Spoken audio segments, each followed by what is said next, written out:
محمد کے معنی جانتے ہو؟ جس کی بہت تعریف کی جائے.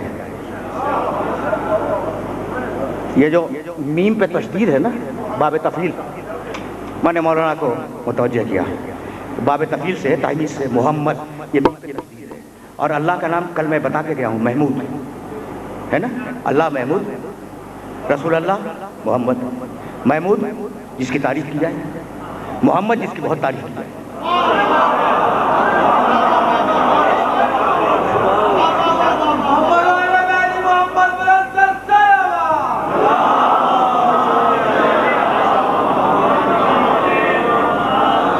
تو کیا خیال ہے آپ کا؟ آپ سے پوچھنا چاہ رہا ہوں، آپ کا کیا خیال ہے کہ رسول اللہ بڑھ گئے اللہ سے؟ یہ سوال ہے. لفظ تو یہ بتا رہا ہے، محمد جس کی بہت زیادہ تعریف کی جائے، محمود جس کی تعریف کی جائے. تو اللہ جس کی تعریف کی جائے اور محمد جس کی بہت زیادہ تعریف کی جائے. بھائی اب یہ فرق کیسے سمجھو گے؟ اگر سمجھ گئے تو بات مکمل ہو گئی. دیکھو اگر ساری کائنات مل کر بھی اللہ کی تعریف کا حق ادا کرنا چاہے تو کر نہیں سکتی، تو تعریف ہی کہہ کے رہ جائے گی. لیکن اگر اللہ کسی کی تعریف کر دے،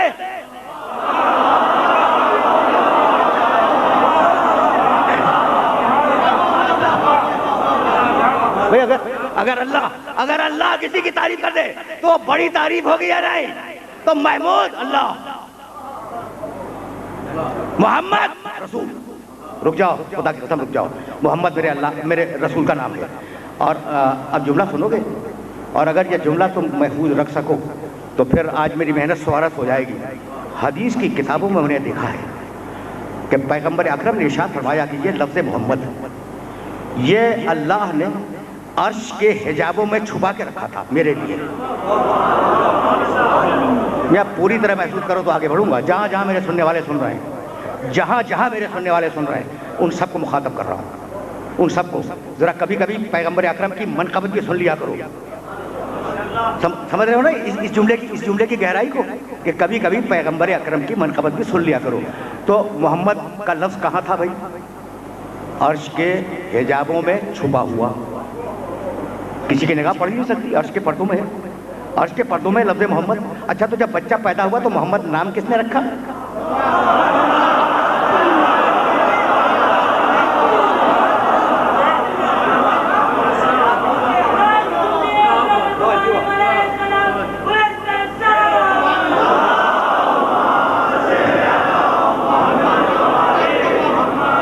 تو دو قول ہیں بھائی. محمد تو یہ لفظ عرش کے پردوں میں چھپا ہوا ہے، تو بھائی نام کس نے رکھ دیا؟ یہ محمد کس نے دیکھ لیا؟ بھائی عجیب بات ہے نا. تو دو قول ہیں، یا دادا نے رکھا جس کا نام ہے عبد المطلب، یا چچا نے رکھا جس کا نام ہے ابو طالب. تو یہ ابو طالب جیسا کافر عرش کے پردوں کو ہٹا کے دیکھنے کیسے لگا؟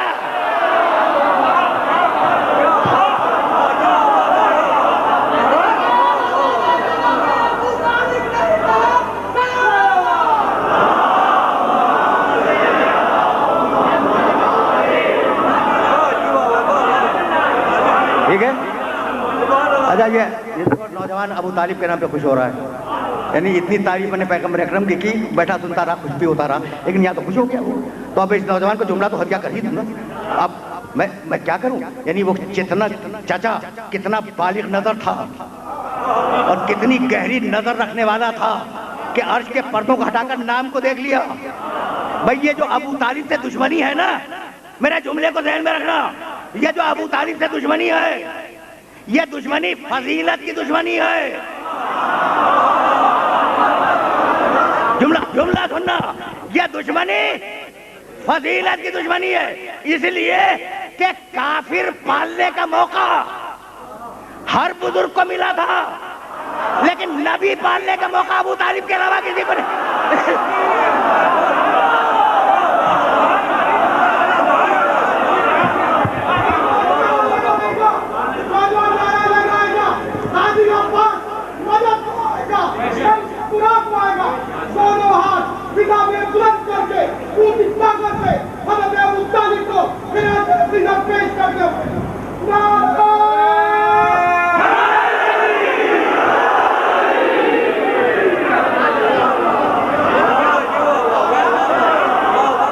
وہ ظاہر ہے بھائی ابو طالب میرا سبجیکٹ نہیں ہے. میں نے تو یہ جملہ تمہیں ہدیہ کیا ہے کہ کافر پالنے کا موقع ہر بزرگ کو ملا، لیکن نبی پالنے کا موقع سوائے ابو طالب کے کسی کو ملا ہی نہیں. یہ فضیلت ابو طالب پر ختم ہو گئی اس لیے کہ نبوت محمد پر ختم ہو گئی.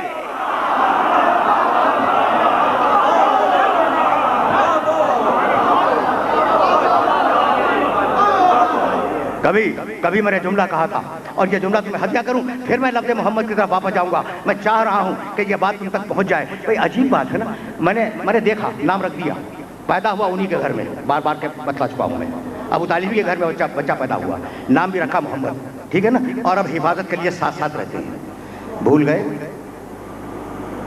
پوچھنا چاہ رہا ہوں اپنے سننے والوں سے کہ اپنے بیٹے لٹائے محمد کو اٹھایا. دیکھو یہ کامن سینس کی باتیں، میں رکوں گا نہیں، میں پھر واپس جاؤں گا لفظ محمد تک. لیکن کیا یا نہیں کیا کہ بھتیجے کو اٹھایا، اپنے بیٹے کو اس کی جگہ پہ لٹا دیا. اب میں پوچھتا ہوں ایک عام مسلمان سے، عام، کہ میاں یہ کیا کر رہے تھے ابو طالب کہ محمد رسول اللہ کو اٹھا کر اور اپنے بیٹے کو سلا دیتے تھے؟ کہا ہاں یہ کر رہے تھے، ہر تاریخ میں لکھا ہوا ہے. ابھی کیوں لکھا ہوا ہے؟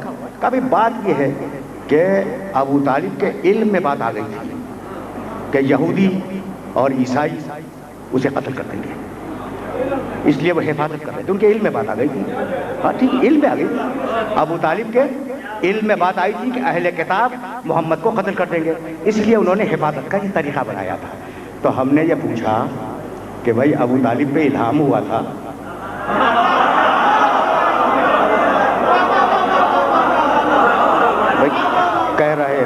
کہہ رہے ہو کہ ابو طالب کے علم میں یہ بات آ گئی تھی کہ کوئی دشمن اہل کتاب میں سے بھتیجے کو قتل کر دے گا، تو یہ علم میں کہاں سے آ گیا؟ بھائی کوئی الہام ہوا تھا؟ کہا نہیں، ابو طالب کو الہام کہاں سے ہو جائے گا؟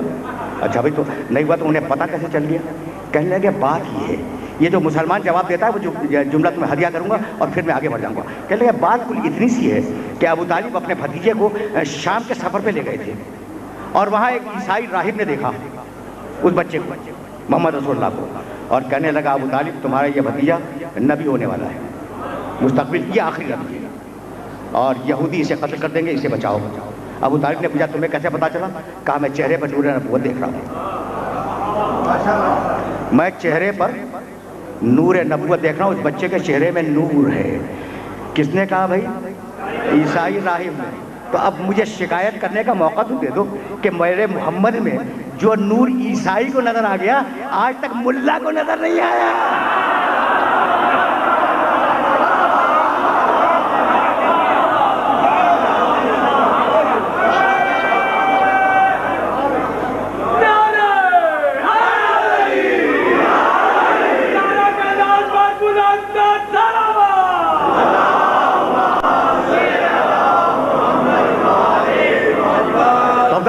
ظاہر ہے کہ مجھے ابو طالب پر رکنا نہیں رکنا ہے. پھر واپس چلو، محمد نام رکھا. تو اب میرا نبی ہے محمد اور میرا اللہ ہے محمود. مجھے معاف کر دینا، میں ممبر کے نیچے بھی غیر ذمہ دارانہ بات کرنے کا عادی نہیں ہوں، نیچے بھی نہیں. تو اب ممبر سے جو کہوں گا ٹھوک بجا کے کہوں گا، ٹھیک؟ حضرت حسان ابن ثابت رضی اللہ تعالی عنہ صحابی رسول ہیں اور بہت بڑے شاعر گزرے ہیں. ان کا دیوان چھپا ہوا موجود ہے، مصر سے چھپا ہے، سعودی عرب سے چھپا ہے. اس میں شعر جا کے دیکھ لینا، پورا شعر میں نہیں پڑھوں گا. فضل العرش محمود وذاک محمد، وہ عرش والا محمود ہے، فرش والا محمد ہے. عرش پر محمود ہے، فرش پر محمد ہے. تو اب یہ طے ہو گیا نا کہ وہ ہے محمود اور یہ ہے بندہ محمد. رکے رہو، خدا کی قسم رکے رہو، لیکن جہاں تمہیں لے آیا ہوں وہاں کچھ کہنا چاہ رہا ہوں میں. دیکھو بھائی، ایک بحث ہے آف دا ریکارڈ، سب سوچیں گے کہ میں کیا کہہ رہا ہوں، کہ قیامت میں اللہ دیکھا جائے گا. بھائی ہے نہیں؟ کچھ لوگوں کا عقیدہ ہے کہ قیامت میں اللہ کی رؤیت ہوگی، اللہ دیکھا جائے گا. ٹھیک؟ تو میں اس کے اوپر ایک سوال قائم کرنا چاہ رہا ہوں کہ بھائی اگر دیکھا جانا اچھی چیز ہے تو یہاں بھی نظر آنا چاہیے، اگر بری چیز ہے تو نہ یہاں نظر آئے گا نہ وہاں نظر آئے گا. سمجھ رہے ہو نا؟ دیکھو بالکل آف دا ریکارڈ موضوع سے ہٹ کے میں نے ایک مسئلے کو چھیڑ دیا، رؤیت الہی. بہت سے لوگ کہتے ہیں کہ قیامت میں اللہ نظر آئے گا. یہاں اگر اچھی بات ہے نا نظر آنا تو یہاں نظر آنا چاہیے تھا، اور اگر بری بات ہے تو نہ یہاں نظر آئے نہ وہاں نظر آئے. یہ سوال ہوگی نا، لیکن نہیں. رؤیت کی شرط کیا ہے؟ تھوڑا سا اس طریقے سے سنو بھائی. دیکھنے کی شرط کیا ہے؟ چیز اتنی دور نہ ہو کہ آنکھ کی رینج سے نکل جائے. شرط ہے اتنی دور نہ ہو کہ آنکھ کی حد سے نکل جائے ورنہ نظر نہیں آئے گی، اور اتنی قریب نہ ہو کہ آنکھ کے اوپر لا کے رکھ دو پھر بھی نظر نہیں آئے گی.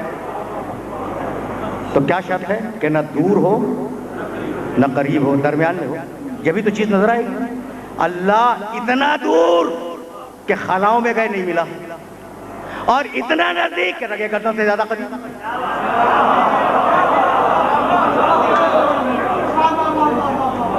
ٹھیک ہے نا بھائی؟ بہت توجہ رہے، بہت توجہ رہے، اس لیے کہ یہ وہ مرحلہ فکر ہے جس مرحلہ فکر پر تمہیں روکنا چاہ رہا ہوں میں. اچھا تو اس کے دیکھے جانے کا تو سوال ہی نہیں ہے. میں نے دو دلیلیں دے دی، ایک پہلی دلیل کامن سینس کی اور ایک دوسری دلیل منطق سے. ٹھیک ہے نا؟ تو اللہ تو دیکھا نہیں جا سکتا. پھر یہ عقیدہ کہاں سے آیا کہ قیامت میں اللہ دیکھا جائے گا؟ سن رہے ہو نا؟ تو اللہ ہے محمود، اس کا بندہ ہے محمد. جاؤ دیکھو سورہ بنی اسرائیل کی آیت، 17واں سورہ ہے سورہ بنی اسرائیل، اور اس سورہ کی آیت ہے 79. عسیٰ ان یبعثک ربک مقاما محمودا. حبیب ہم قیامت کے دن تجھے محمود کے مقام پہ بٹھا دیں گے.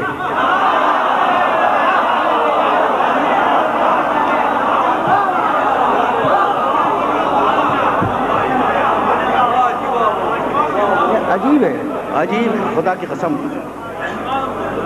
یہ آیت پہنچ گئی میرے سننے والوں تک. یہ جو مسند شفاعت ہے جس پر رسول ٹیک لگائے ہوئے بیٹھے ہوں گے، اس مسند شفاعت کا نام ہے مقام محمود، محمود کا مقام. تو اب اللہ تو آیا نہیں بیٹھنے کے لیے، بھیج دیا محمد کو، اور محمد اکیلا ہے، اکیلا ہے اس مقام پر. جو اکیلا ہو اسے عہد کہتے ہیں، جو احد ہو وہ بے نظیر ہے، جو بے نظیر ہو وہ بے مثل ہے، اور جو بے مثل ہو وہ خدا ہے. گھبرا گئے یا نہیں؟ بھئی یہیں تو لانا چاہ رہا تھا کہ کچھ گھبرا جاؤ تھوڑا سا. آرگومنٹ سمجھو، آرگومنٹ سمجھو. قیامت کے دن محمود کے مقام پر کون بیٹھا ہے؟ محمد. محمود کے مقام پر اکیلا ہے. مقام محمود پر آنے والا، اللہ کی جگہ پہ آنے والا اکیلا ہے. اکیلے کو عربی میں کہتے ہیں عہد. وہ عہد ہے، جو عہد ہو وہ بے نظیر ہو، جو بے نظیر ہو وہ بے مثل ہو، اور جو بے مثل ہو وہ خدا ہو. اس لیے کہ لیس کمثلہ شیء، اس کے مثل کوئی شے نہیں ہے.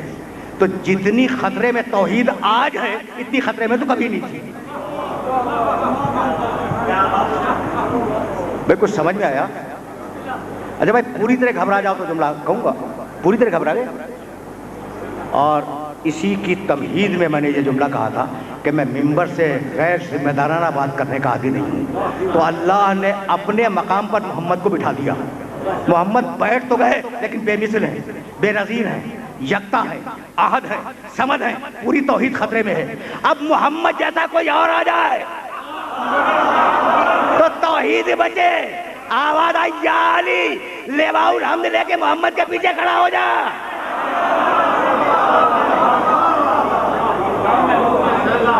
بھائی بہت توجہ رہے. آواز قدرت آئی کہ یا علی، اب توحید بچانے کا طریقہ یہی ہے. یا علی، لیواء الحمد اٹھا. یا علی آگے بڑھ. یا علی محمد کے پیچھے جا کے کھڑا ہو جا. علی چلیں گے لیواء الحمد اٹھائے ہوئے محمد کے پیچھے کھڑے ہو جائیں گے. اب مجھے کہنے دو، قدرت نے کہا یا علی لیواء الحمد اٹھا، یا علی چل، یا علی محمد کے پیچھے کھڑا ہو جا. یہ بار بار یا علی کہہ رہا ہے. ہم پر تو اعتراض کرتے ہو کہ یا علی کیوں کہتے ہو؟ ذرا اللہ سے بھی کہہ کے دیکھو. اور اس کے پاس چلا جائے تب توحید بچے، محمد جیسا ہو۔ اگر وہ بے نظیر تو یہ بھی بے نظیر۔ اسی لیے کندھے پہ ہاتھ رکھے کہنے لگے لحم کا لحمی یا علی، دموں کا دمی یا علی، عظم کا عظمی یا علی، لحم کا لحمی یا علی، مثلوں کا مثلی یا علی، یا علی میں تجھ جیسا تو مجھ جیسا۔